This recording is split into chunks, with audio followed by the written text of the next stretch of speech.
Ya, saudara-saudara, kali ini akan coba untuk menyampaikan terkait dengan materi gawat daruratan obstetri. Nah, subbahasan yang disampaikan di sini antara lain, pertama pendahuluan definisi, prinsip penanganan kasus gawat obstetri itu apa saja setelah terkait dengan program pemerintah, dan nanti dilanjutkan dengan jangan lupa absen dan juga evaluasi untuk mengisi tugas individu, gitu. Nah, yang pertama saudara, jadi berkaitan dengan kematian ibu, ya, atau yang disingkat dengan AKI, angka kematian ibu, ya. Ini merupakan masalah kesehatan yang cukup diperhatikan di Indonesia maupun di dunia, gitu. Nah, di Asia sendiri angka kematian ibu ini Indonesia cukup tinggi. Nah, dengan akan tapi sebetulnya kematian ibu dan bayi karena ya kehamilan ya ini dapat dicegah ya melalui deteksi dini terjadinya kasus serta rujukan yang cepat dan tepat ya rujukan ya rujukan. Jadi ada kerjasama dari lini kesehatan ya mulai dari jenjang dasar yaitu puskesmas, rumah sakit yang lebih tinggi demikian. Nah, kemudian apa itu kegawatan obstetri? Kegawatan obstetri itu kegawatan obstetri itu merupakan kondisi kesehatan yang mengancam jiwa yang terjadi dalam kehamilan atau selama dan sesudah persalinan. Jadi mulai dari kehamilan, proses persalinan kehamilan itu ya selama berapa 9 bulan ya, dan sesudah persalinan itu dan kelahirannya ini menjadi perhatian. Kemudian pada kasus kegawat darurat obstetri apabila tidak segera ditangani ini bisa berakibat kepada kematian ibu dan janin, saudara. Ya, dan terkait dengan prinsip penanganan ini, penanganannya seperti halnya pada kegawat darurat yang lain, yaitu mengikuti algoritma ABC D dan E ya, ABCDE ya, begitu. Airway, breathing, sirkulasi, disability. Kemudian bagaimana penetarasan awalnya ketika menjumpai atau menerima pasien dengan gawat daruratan. Khususnya di sini kita bahas tentang gawat darurat obstetri ya. Pertama adalah kita tetap tenang, jangan panik, dan jangan biarkan ibu sendirian tanpa penjaga penunggu ya. Ini perlu diperhatikan. Misalkan tidak ada petugas lain, maka berteriaklah untuk meminta bantuan. Dan apabila ibu tidak sadar, maka lakukan pengkajian jalan nafas, airway, pernafasan, breathing, dan sirkulasi dengan cepat. Ya, ini kegawatan. Kemudian apabila dicurigai adanya shock, maka mulai segera tindakan membaringkan ibu miring ke kiri, ya. Baringkan ibu miring ke kiri. Dengan bagian kaki ditinggikan. Longgarkan pakaian yang ketat seperti BH atau bra. Begitu.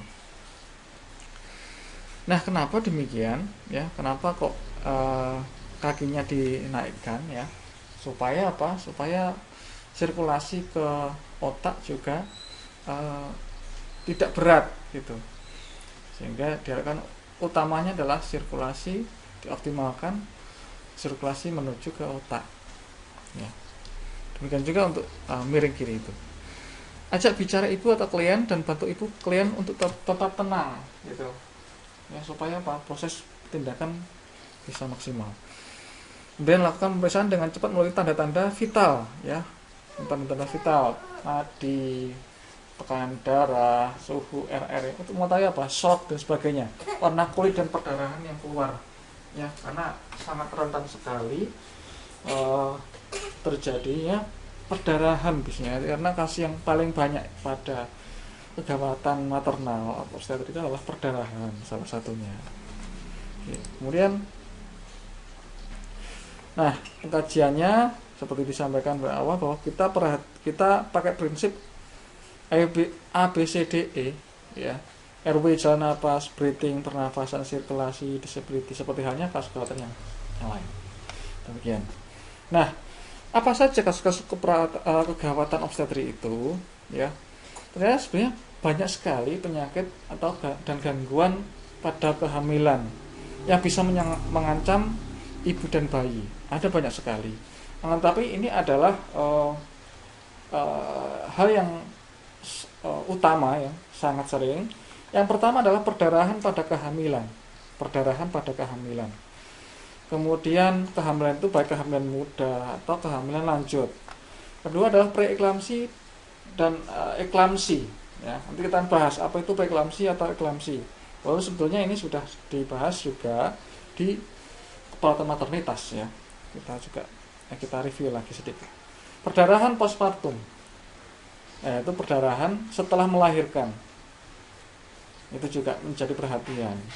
Dan infeksi yang akut. Dan sebagainya. Nah, tentang kegawatan obstetri ya, kita lihat satu persatu. Preeklamsi ya. Preeklamsi itu apa? Preeklamsi itu merupakan ini suatu penyulit ya, yang bisa timbul pada wanita yang hamil usia kehamilan lebih dari 20 minggu dan ditandai dengan adanya hipertensi dan proteinuria. Ya. Kita garis bawahi pada wanita hamil ya, umumnya lebih dari 20 minggu dan ada hipertensi. Jadi preeklamsi, eklamsi adalah hipertensi pada kehamilan dan adanya proteinuria, protein yang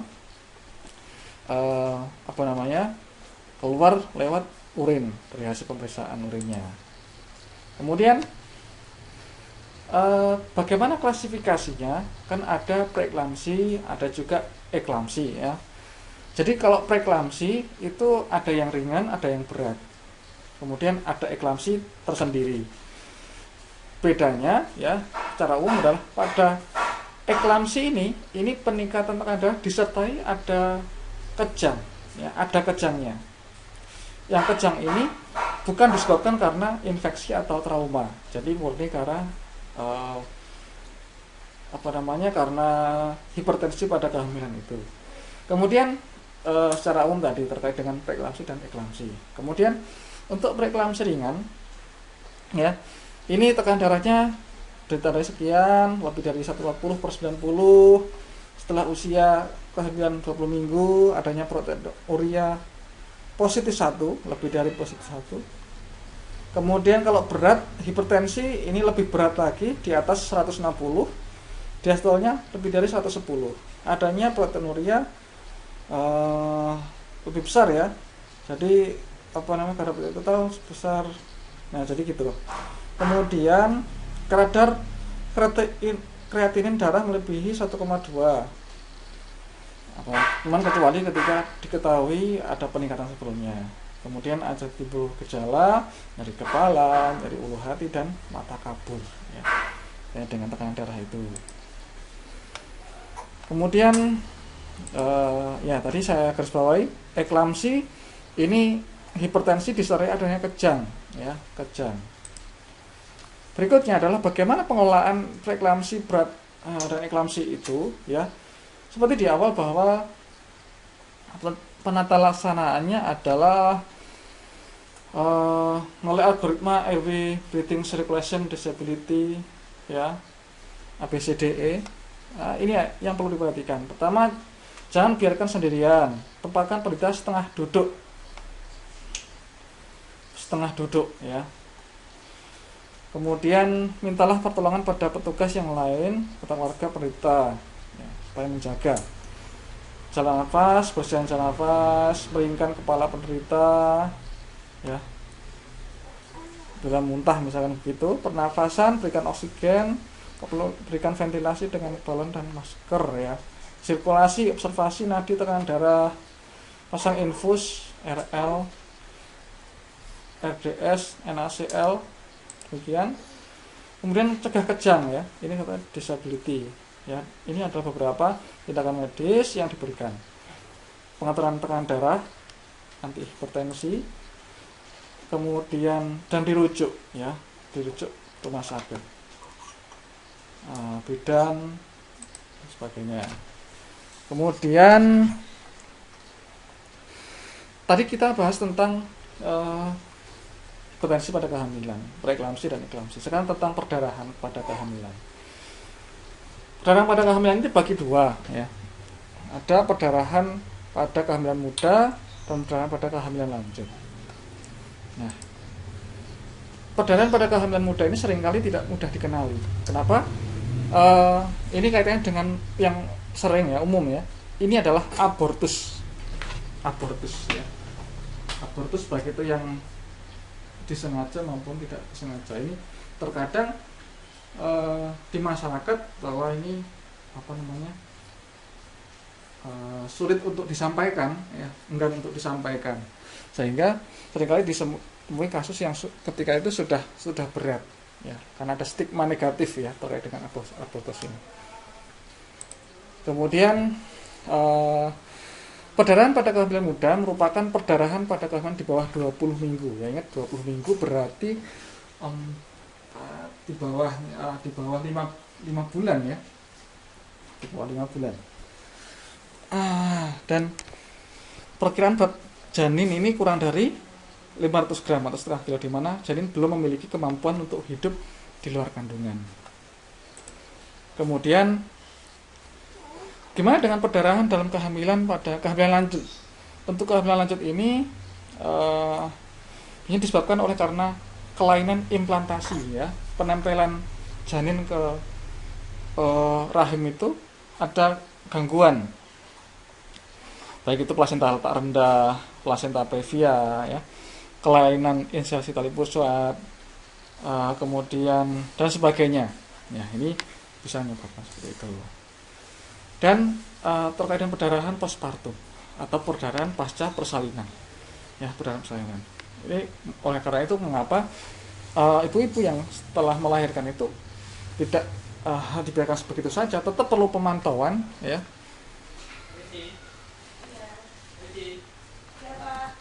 Perdarahan postpartum atau perdarahan pasca persalinan.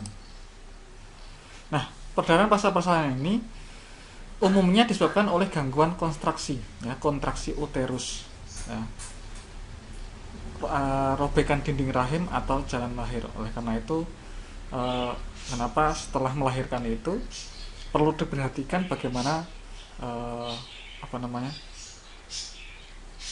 kontraksi uterus pada ibu yang pasca persalinan itu, karena untuk menghindari terjadinya perdarahan gitu.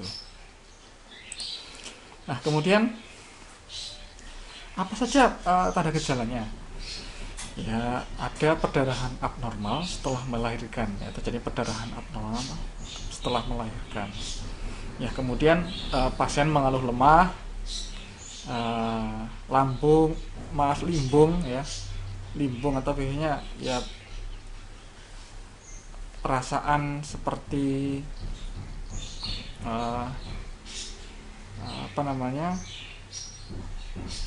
melayang gitu ya, bukan pusing, beda seperti pusing, berkeringat dingin, menggigil, hiperkapno ya itu, nafasnya cepat, sistolik kurang dari 90 ya, nadinya lebih dari 100.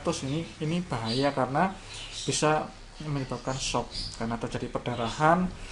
Kemudian tentu perfusi jaringannya kurang baik, pasiennya lemah, keringat dingin, limbung juga, menggigil, dan ini tanda tekanan darahnya juga turun dan nadinya meningkat karena merupakan bagian dari proses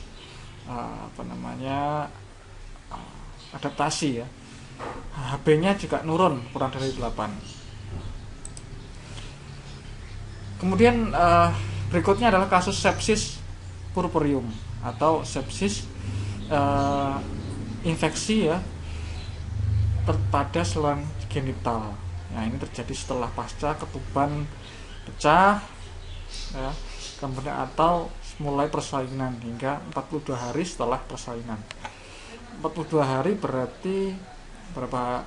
42 hari ya setelah persalinan atau aborsi. Memberikan kontribusi 10% penyebab langsung kasus obstetri dan 8% dari semua kematian ibu. Apa saja tanda gejalanya?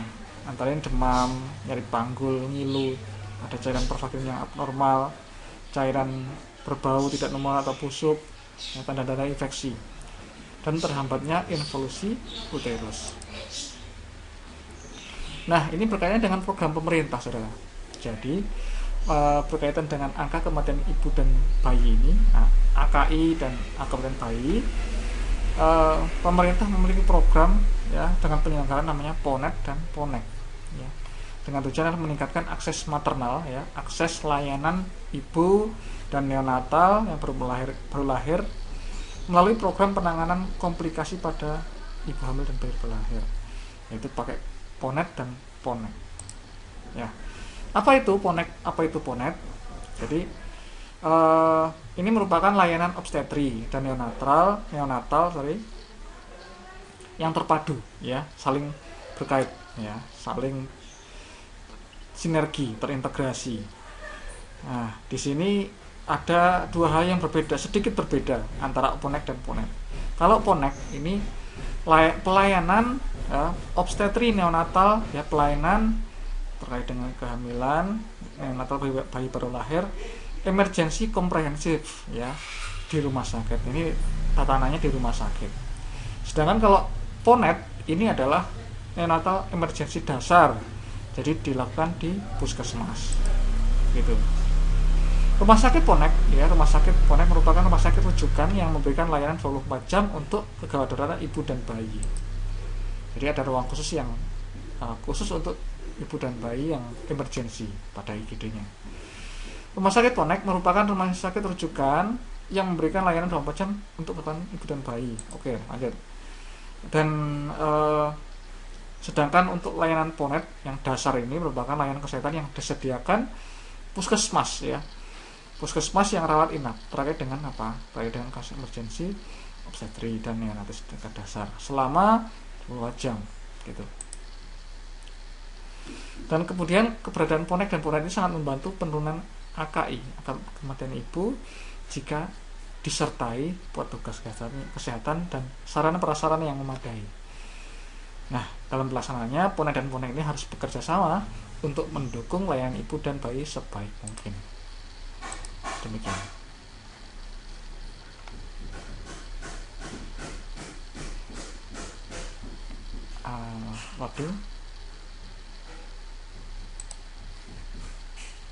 Jadi terkait dengan kegiatan obstetri ini sekian. Saya akan terima kasih untuk saudara-saudara semuanya, semoga bermanfaat.